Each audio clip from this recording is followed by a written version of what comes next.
Okay, तो supervisor level जो हम लोगों ने हिट करना होता है, एज यू ऑल नो 25 सीसीस का हमें बिजनेस करना होता है। बट एक चीज जिसमें बहुत सारे पर्सन कंफ्यूज होते हैं वो ये चीज होती है, जो कि मुझे टीम से भी अक्सर सुनने को मिलती है।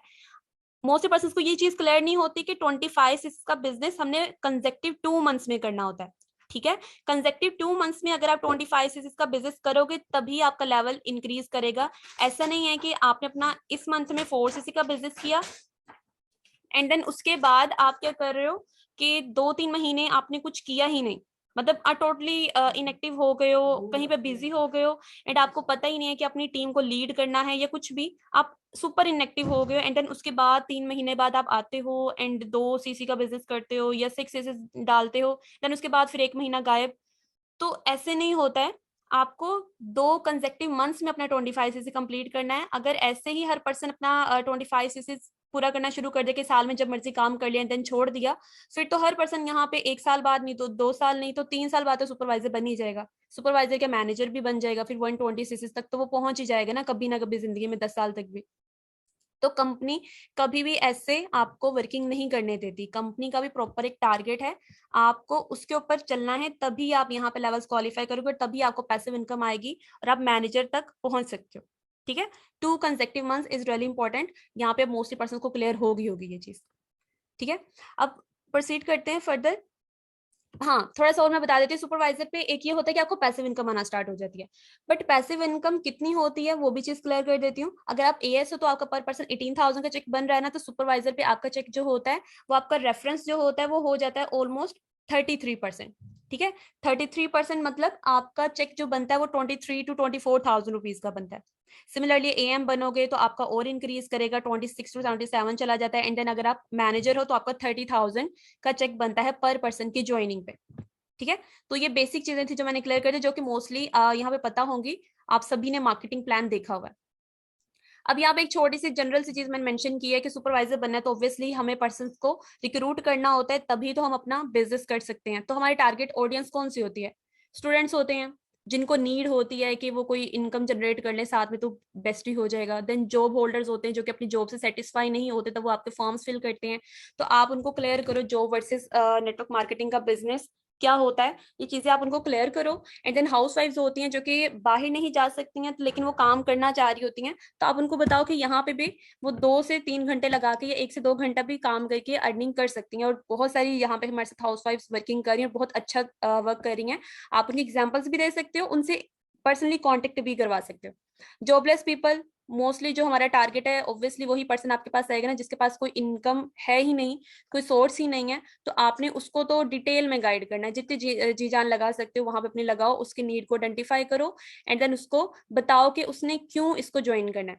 एंड अगर बिजनेस वाला पर्सन आ जाता है तो उसके पास तो नेटवर्क भी है, उसको ये चीज क्लियर करो कि आपके पास नेटवर्क तो है, बट अगर आप उससे अपनी इनकम जनरेट नहीं कर पा रहे हैं तो आपका नेटवर्क किसी फायदे का नहीं है। Your network is your net worth. ठीक है, हजारों क्या लाखों एग्जाम्पल्स हमारे सामने जिन्होंने क्या किया, अपने नेटवर्क को यूज करके रातों रात अच्छे खासे करोड़ों का बिजनेस किया हुआ। जितने भी सेलिब्रिटीज होते हैं आप उनके एग्जांपल्स दे सकते हो कि उनके मिलियंस में फॉलोअर्स होते हैं। ठीक है, अगर आज मान लो कि सलमान खान आज अपनी कोई परफ्यूम लॉन्च कर देता है, ठीक है, अब उसकी नेटवर्थ कितनी ज्यादा होगी आप अंदाजा लगा सकते, मिलियंस में तो उसके फॉलोअर्स हैं। तो मिलियंस में से कितने लोग, ज्यादा ना भी सही, कोई 1-2 लाख लोग तो आराम से जाके उसकी वो परफ्यूम को बाय करना चाहेंगे। क्यों? क्योंकि सलमान खान ने अपना नाम पहले बनाया हुआ है। तो ऑडियंस उसकी जो होगी, फैन फॉलोइंग जो उनकी होगी, वो जाके उसको लेना चाहेगी क्रेज में। ठीक है, इतने क्रेजी तो होते हैं फैंस आजकल के। तो वो क्या करेंगे, उनका कितना फायदा वहां से जा रहा है। तो आपका नेटवर्क आपकी नेटवर्थ होता है, ये चीज उनको क्लियर करो कि नेट आपके पास इतने सारे लोग हैं, उनको आप इजीली इस प्लान के साथ अपने क्या नाम अपने नेटवर्क में ला सकते हो। ठीक है,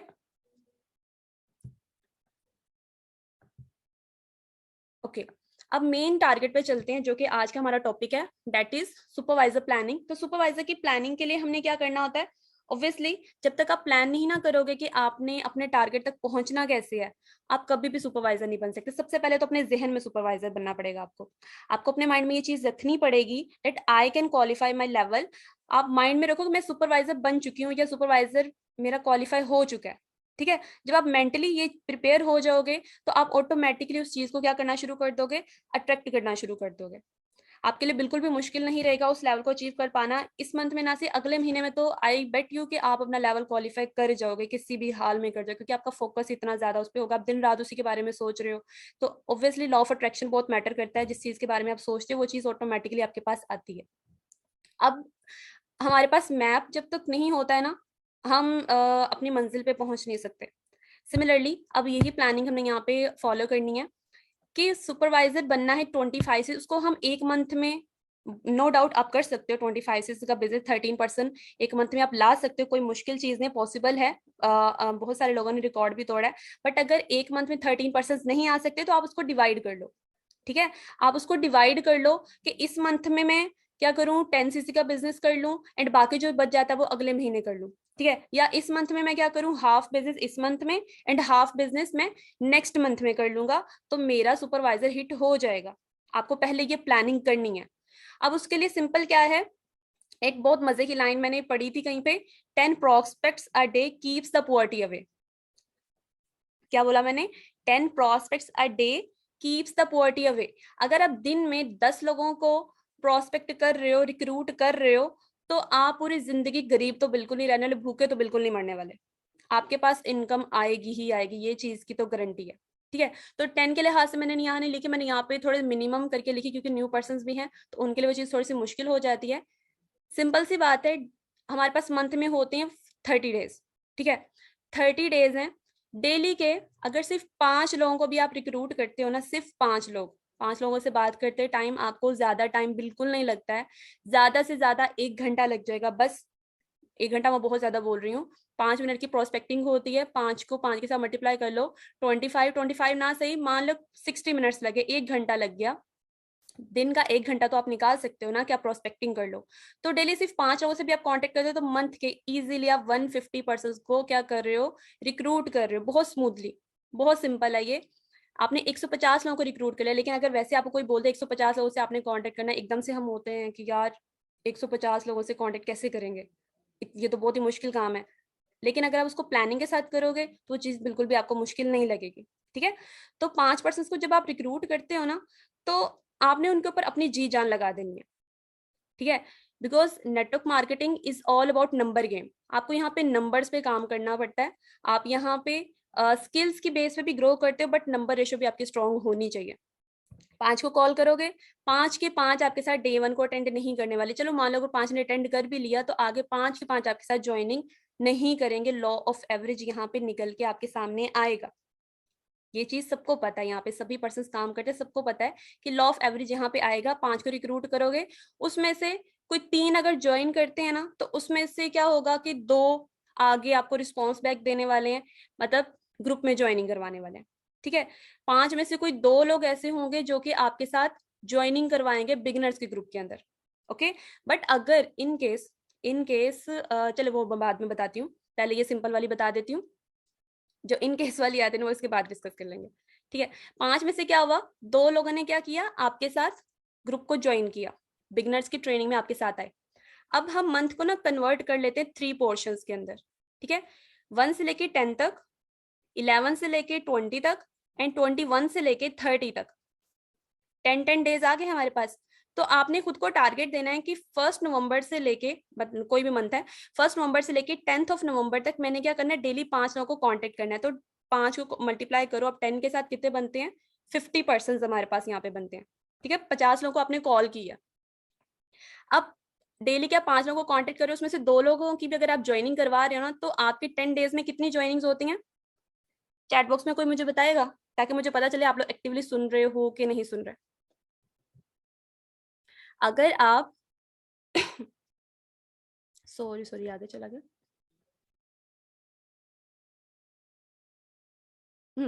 अगर आप क्या करते हो, डेली 5 लोगों से कांटेक्ट करते हो, तो क्या होता है, उसमें से 2 पर्सन की अगर आप ज्वाइनिंग निकाल लेते हो, 10 डेज की बात कर रही हूँ, तो 10 को मल्टीप्लाई करो 2 के साथ, कितनी ज्वाइनिंग्स आती हैं, मैं 10 की बात कर रही हूँ। 50-50 क्यों लिख रहे हैं सारे, एग्जैक्टली 20 की ज्वाइनिंग्स आती है। मैं फर्स्ट पोर्शन की बात कर रही हूँ, 1 नवंबर से लेके 10 नवंबर तक 10 दिन बनते हैं। 10 में क्या है कि डेली 5 को कांटेक्ट करें, वो तो ओवरऑल 50 लोग, बट 50 के 50 ज्वाइनिंग तो नहीं करने वाले ना, ये चीज तो हमें बहुत अच्छे से पता है। हम डेली की 2 की सिर्फ वर्स्ट रेशो निकाल रही हूँ, 2 लोगों की ज्वाइनिंग अगर होती है तो 20 ज्वाइनिंग हमारे पास आती हैं। ठीक है, तो 20 ज्वाइनिंग जो आपके पास आएंगी ना, ग्रुप में जो ज्वाइन होंगे, ट्रेनिंग लेंगे, उनमें से 10 लोग होंगे जो कि एक्टिवली आपके साथ सेशन को अटेंड करने वाले। 10 लोग क्या करेंगे, आपके साथ सेशन को अटेंड करेंगे, जिसमें से 5 लोगों को आप क्या करोगे, क्लोज करवा के 2cc तक लेके जाओगे, मतलब 5 लोग आपका 2cc का प्लान देखने वाले हैं। अब यहाँ पे ना आपने थोड़ा पॉजिटिव सोचना है, यहाँ पे हमेशा नेगेटिव नहीं सोचना कि 5 को कांटेक्ट किया है, 5 को 2cc प्लान दिया है, लगता है इनमें से तो कोई भी नहीं करेगा। अगर आप माइंड को ये इस तरह से बना लोगे ना कि यार मेरी तो किस्मत ही बहुत खराब है, कोई मेरे साथ 2cc डन करता ही नहीं है, तो फिर आप उसी चीज को ही अट्रैक्ट करोगे, आपके साथ बुरा ही होगा। तो यहाँ पे थोड़ी सी ना थिंकिंग को पॉजिटिव कर लो। आप मार्जिन यहाँ पे रखो कि यार मैंने 5 को क्लोज करवाया तो मैंने इनको बहुत अच्छे से सिखाया हुआ है, 5 दिन की मैंने ट्रेनिंग दी है, मैक्सिमम 5 दिन की ट्रेनिंग होती है, इससे ज्यादा ना लेके जाया करो। इन्हीं 5 दिन में उनकी वाई क्लियर करो, उनको प्रोडक्ट यूजर बनना बताओ कि भी आपको पहले प्रोडक्ट यूजर बनना है। अगर आपने उनका बिजनेस माइंडसेट डेवलप किया है तो आपके चांसेस बहुत बढ़ जाते हैं। लेकिन अगर आप उनको प्रोडक्ट्स के बारे में कुछ नहीं बता रहे हो, डायरेक्टली 2cc प्लान दे रहे हो, तो वहां पे आपके मतलब बहुत कम चांसेस हो जाते हैं कि पर्सन 2cc करेगा, क्योंकि आपने कभी उसको जिक्र ही नहीं किया कि कोई प्रोडक्ट नाम की चीज भी है यहाँ पे। तो 2cc एक लिहाज उसके सर पे पहाड़ की तरह गिरता है, तो वो काम नहीं करना। तो यहाँ पे पॉजिटिव सोचो, और वहां पे मार्जिन रखो 3 लोगों का कि 3 लोग इनमें से क्या करेंगे, मेरे से 2cc डन करेंगे। अब जिसमें ज्यादा आपको चांसेस होते हैं ना, जिसकी पॉसिबिलिटी ज्यादा है कि ये पर्सन मतलब फाइनेंशियली भी स्ट्रांग है, या फिर उसका माइंडसेट स्ट्रांग है और वो वाकई ही करना चाहता है, उसकी हर चीज क्लियर होगी, उसके साथ कांटेक्ट में रहो, उसके साथ आपने कनेक्शन अपना ब्रेक नहीं करना, उसको अपनी ब्रॉडकास्ट में ऐड रखो, उसको मॉर्निंग गुड नाइट के, गुड मॉर्निंग के मैसेजेस ड्रॉप करो, अपने स्टेटस के ऊपर एक्टिव रहो, वहां पे अर्जेंसी क्रिएट करने के लिए पोस्टर्स लॉन्च करो, ताकि उसको पता चले कि डेली बेस पे कितने लोग ज्वाइन कर रहे हैं और कितनी स्लॉट्स रह गई हैं। ठीक है, देन वो 3 में से क्या होगा, 2 तो डेफिनेटली आपके साथ 2cc लेवल डन करेंगे। अगर 2 लोग भी आपके साथ 2cc लेवल डन करते हैं ना, तो आपका कितने का बिजनेस होता है, 4cc का बिजनेस होता है। ठीक है, ये बहुत सिंपल सी मैंने प्लानिंग बताई थी, इसमें कोई भी रॉकेट साइंस नहीं थी। बट हाँ, यहाँ पे बहुत सारे पर्सन का क्वेश्चन आएगा कि मैम 5 लोगों को अगर हम कॉल करते हैं, तो अगर उनमें से 2 लोगों की ज्वाइनिंग ना हुई, तो जो कि हमारा मेन होता है, तो हर चीज में ले आते हैं हम लोग। तो सिंपल सी बात है, अपने नंबर्स को बढ़ा लो ना, जहाँ 5 को रिक्रूट कर रहे हो, अगले दिन 7 लोगों को रिक्रूट कर लो। 7 को कॉल करोगे ना, तो उसमें से 2 लोग निकल ही आएंगे।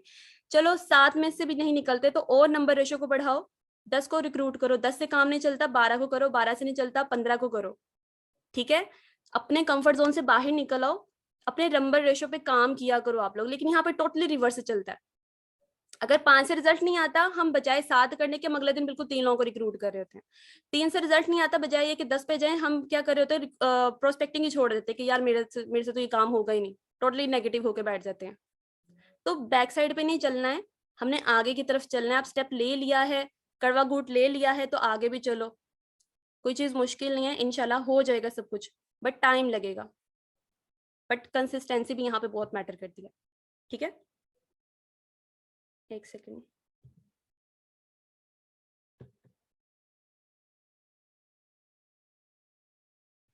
बहुत मुश्किल है 10 पर्सन को डील करना।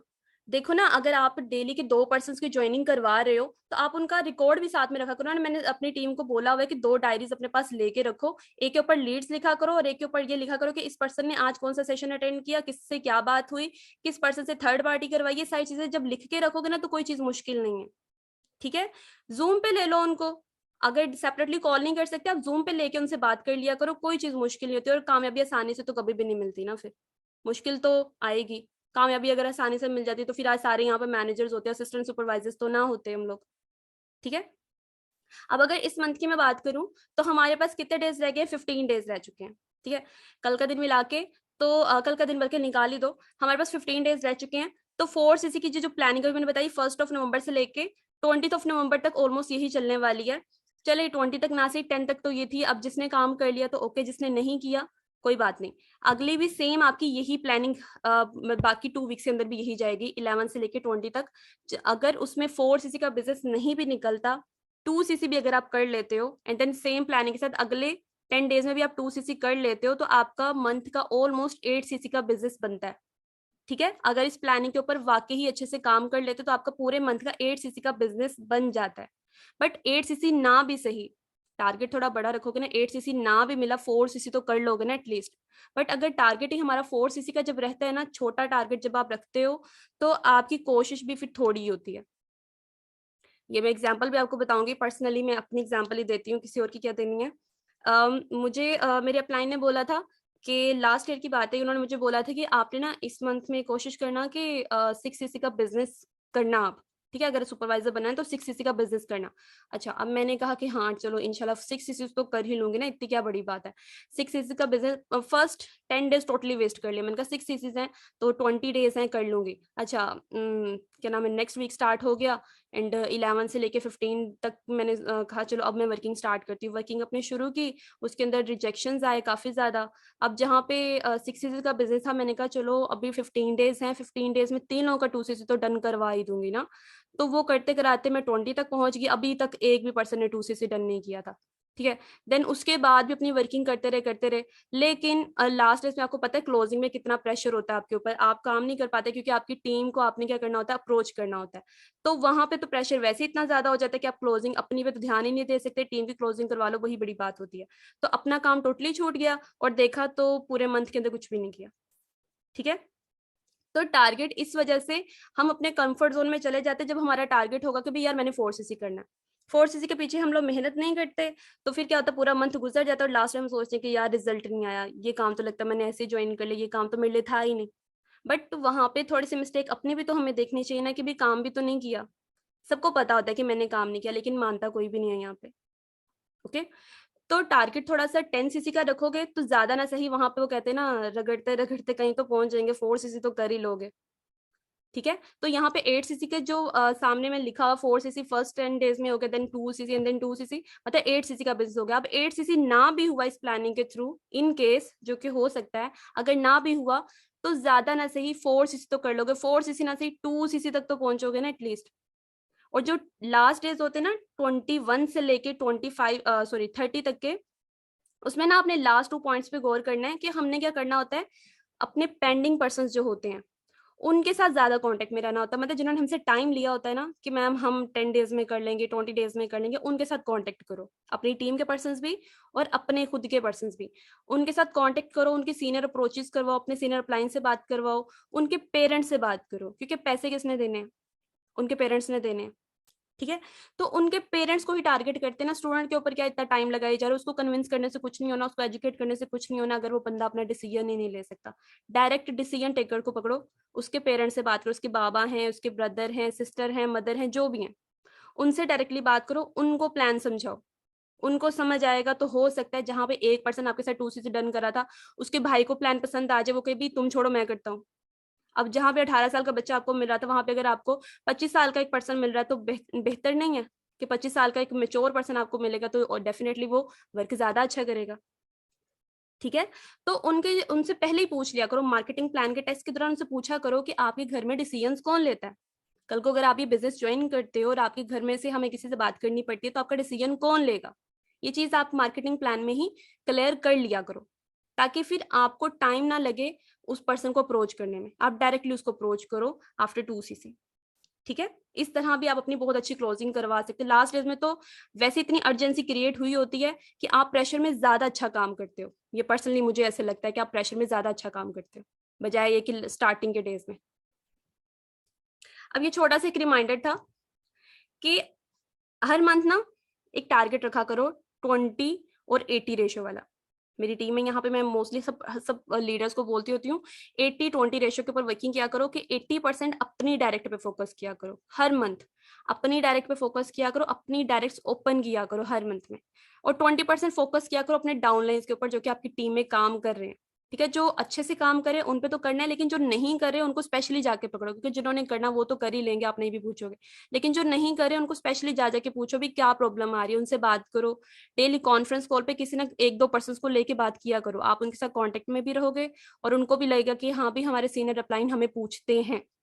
ठीक है, बट बात वही है कि अगर उनको नहीं है पूछना आप लोगों से, और वो नहीं आप लोगों के पास आ रहे, तो उसमें मिस्टेक फिर डाउनलाइंस की भी आती है। बहुत सारे डाउनलाइंस ऐसे होते हैं, वो कहते हैं हम क्यों पूछें। तो भाई फिर आपकी ईगो है, तो वो अपलाइन के पास तो पहले इतने ज्यादा पर्सन है, सीनियर के पास, उसके पास तो इतनी बड़ी टीम है, वो भी पर्सनली फिर आके कितनी दफा आपको बार बार पूछेगा जब तक आप खुद नहीं जा रहे हो। तो आपको खुद भी जाना पड़ेगा। प्यासा हमेशा कुएं के पास जाता है, कुआं खुद से उठ के आपके पास नहीं आएगा।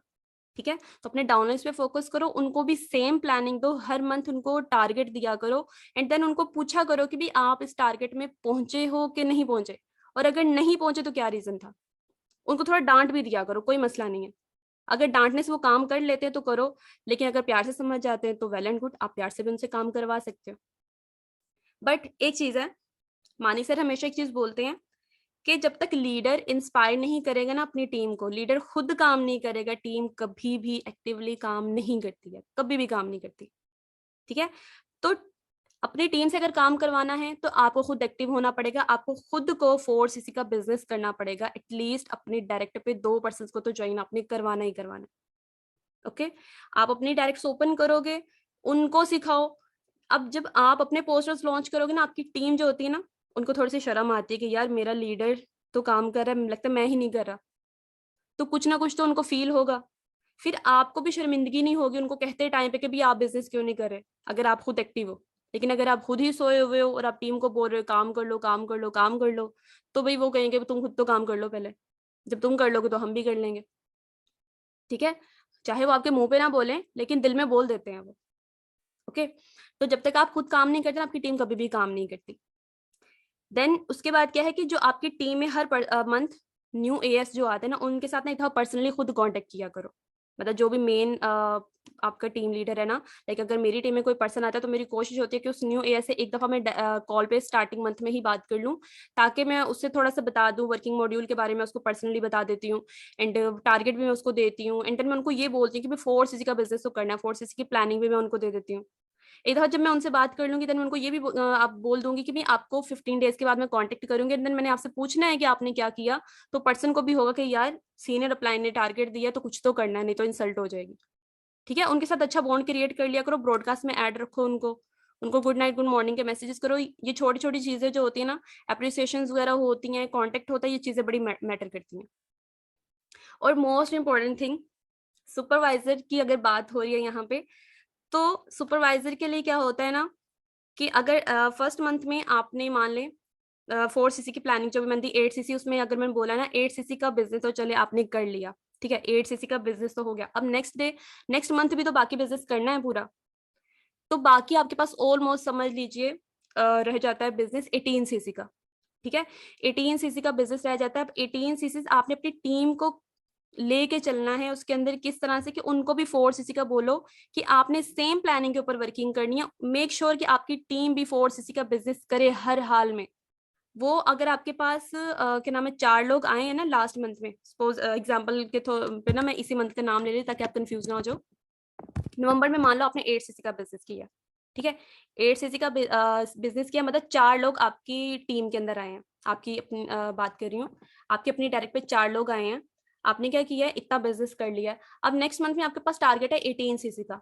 ठीक है, आपकी टीम में 4 लोग वो आए हैं और साथ में आप हो, उनको भी अगर आप 4 4 CC की प्लानिंग देते हो ना, और खुद भी आप 4 CC का बिजनेस कर रहे हो, तो अब मुझे चैट बॉक्स में बताओ कितना बिजनेस बनता है। 4 लोग वो और एक आप, मतलब 5 लोग हो, 5 लोग अगर 4 4 CC की प्लानिंग के ऊपर वर्किंग करे, कितना बिजनेस बनता है आपका।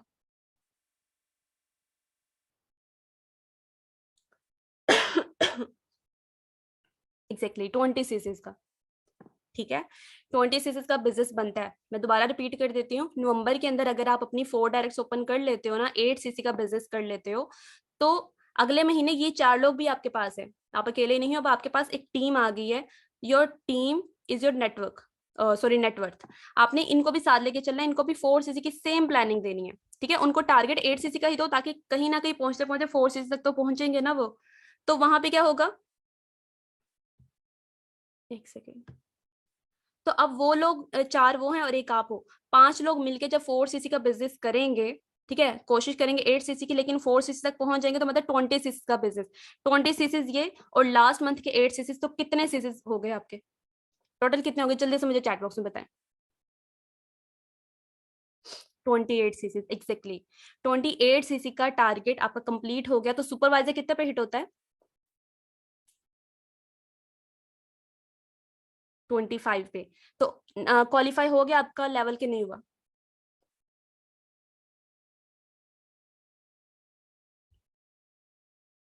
हम्म, बिल्कुल। आपका 25 सीसी का बिजनेस होता है तो आप सुपरवाइजर बन जाते हो, बट यहाँ पे आपने 28 सीसी का बिजनेस कर लिया, तो मतलब आपका सुपरवाइजर लेवल क्वालिफाई हो चुका है। बट एक ये फिफ्थ पॉइंट जो मैंने लिखा ना, ये बहुत इंपॉर्टेंट है। मैं आपको अपनी एग्जांपल बताती हूँ। मुझे यहाँ पे वर्किंग करते हुए ऑलमोस्ट 1 ईयर हो चुका है, ठीक है। मैंने लास्ट ईयर अपनी अक्टूबर में वर्किंग स्टार्ट की थी। मैं अपना थोड़ा सा शेयर कर देती हूँ जर्नी को। लास्ट ईयर मैंने अक्टूबर में अपनी वर्किंग्स को स्टार्ट किया था, और मेरी 2 डायरेक्ट्स ओपन हुई थी, ठीक है। 2 डायरेक्ट्स मेरी अक्टूबर में स्टार्ट हुई, ओपन हुई, और उसी मंथ में मेरे ना फाइनल्स थे। देन मैंने उसके बाद इनएक्टिव हो गई थी, मैंने अपने एग्जाम्स देने के में बिजी हो गई। देन उसके बाद नवंबर में मैंने अपनी वर्किंग स्टार्ट की। तो नवंबर में मैंने 6 सीसीस का बिजनेस किया था। तो 6 सीसीस का बिजनेस किया, और अलहमदुलिल्लाह मेरी टीम भी बहुत अच्छी थी, मेरी डाउनलाइन भी बहुत अच्छे जो कि वर्किंग कर रहे थे। तो मेरे सीनियर्स ने मुझे बोला था कि आप आराम से अपना ना सुपरवाइजर लेवल क्वालिफाई कर सकते हो, और देन उन्होंने मुझे बताया कि विद इन 2 मंथ्स आपने करना होता है। तो मेरे ऊपर ना वो चीज़ बड़ी एक गिरी पहाड़ी की तरह की, अच्छा 2 महीने के अंदर करना होता है। मुझे तो था जब 13 लोग आपकी टीम में आ गए आप सुपरवाइजर बन जाते हो। उन्होंने कहा ऐसे नहीं होता, आपको 2 मंथ्स के अंदर करना होता है एक्टिवली काम करके। तो मैं थोड़ा सा हुई कि अच्छा ये चीज़ है, तो थोड़ा एक्टिव होना पड़ेगा। टीम को भी बताया, उनको भी थोड़ा सा समझाया कि भाई ये टारगेट है, ऐसे अपने सीसीस वेस्ट मत कर लेना। आपके सीसीस वेस्ट हो जाते हैं अगर आप एक्टिव नहीं होते हो, आपके 2 सीसी माइनस हो जाएगा, ठीक है। ये चीज़ आप अपने जहन में रखना। तो कोशिश करो 2 सीसी करने के बाद बैठ ना जाओ, अपना काम करो। एंड उसके बाद क्या है कि नवंबर में मेरे 6 सीसी का बिजनेस हुआ, एंड देन अक्टूबर में मेरे सॉरी दिसंबर में मेरे पास ना टारगेट था ऑलमोस्ट, मुझे एग्जैक्टली याद नहीं कितने का टारगेट था, बट मुझे था कि मैं कर लूंगी, हर हाल में मैं कर लूंगी, ठीक है। दिसंबर में मैंने 4 सीसी का बिजनेस किया, ठीक है। और मेरा सुपरवाइजर, आप या मुझे कोई पर्सन बता सकता है, कोई गेस कर सकता है मेरा सुपरवाइजर लेवल क्वालिफाई होते होते रह गया था कितने सीसी से? क्योंकि वहां मैं थोड़ा सा ना हो गई थी कि चलो टीम टीम काम कर रही है ना, तो टीम के साथ मिलके मेरा हो जाएगा, मेरा टारगेट पूरा हो जाएगा।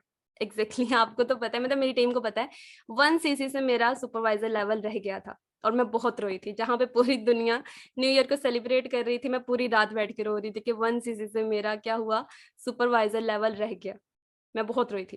खैर मुझे माई मैम ने भी बोला, मेरे सीनियर्स ने भी बोला कि सर मैम आप कर लोगे अपनी टीम के साथ मिलके, 11 सीसी का टारगेट है, आप अपनी टीम के साथ मिलके कर लोगे। अच्छा मैंने कहा चलो ठीक है मैं कर लेती हूँ। तो एक इंडिया से सर थे, जिनका नाम नहीं याद, हाँ अयान सर थे। उन्होंने मुझे एक चीज बोली थी कि मैम कभी भी अपनी टीम के ऊपर डिपेंडेंट ना रहना कि आप सुपरवाइजर बन जाओगे अगर ये बिजनेस करेंगे।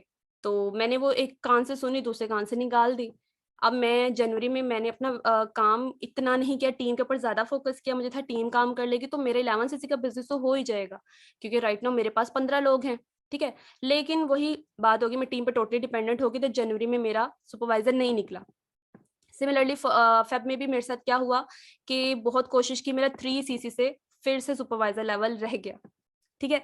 देन अगले महीने थोड़े से जोश आया, मैंने कहा नहीं इस महीने तो सुपरवाइजर लेवल क्वालिफाई करना ही करना है। मैंने इतनी जी जान लगा दी फरवरी फेब के अंदर भी, कि मैंने उसी के अंदर प्लानिंग अपना करना शुरू की। मैंने कहा अब तो निकालना ही निकालना। वही चीज है ना, जब आप किसी चीज के बारे में सोचते हो, अट्रैक्ट करते हो, तो कुछ ना कुछ अचीव कर लेते हो। फेब में नहीं निकला, लेकिन मार्च की 28 को आई थिंक सो, मार्च में मेरा सुपरवाइजर लेवल हिट हुआ था। एंड मेरा हुआ था ऑलमोस्ट 26 सीसी से, ठीक है। तो मैंने सोचना शुरू कर दिया, मेरे जहन में बना लिया था कि अब तो सुपरवाइजर मैं बन चुकी हूँ, अब बस लेवल से मैंने सुपरवाइजर बनना है, ठीक है। और मुझे बहुत सारे पर्सन पूछते भी थे, मिस मैम अभी तक आपका सुपरवाइजर ही नहीं हुआ। तो वो चीज बड़ी पिंच भी करती थी कि यार ये क्यों इन्होंने मुझे बोला।